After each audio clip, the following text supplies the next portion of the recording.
урматтуу кыргыз элим, момун мусулман журтугандар, бүгүнкү баардыгыңыздардын ушундай майрамыңыздар менен куттуктайм. Ак калпак күнүңүздөр менен жалпы кыргыз элинин мырзаларын куттуктайм.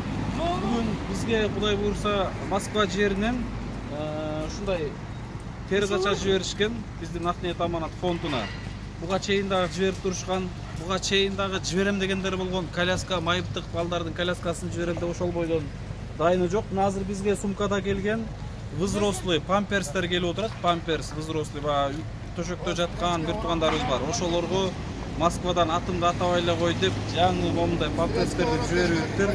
Кудай буйрса дагы да көптөгөн эгерде ушундай муктаждарга жардам берем деген инсандар болгон болсо, кийим кечеби, ушундай памперспи жана башкабы жардам берем дегендер болсо, туугандар кайрылсаңыздар болот. Мына бүгүн ушул передача Москвадан келип отурат.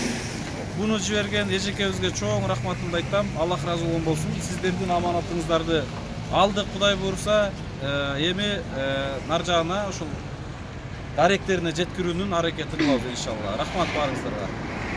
Вас чекмейсиңби? Чектирчи.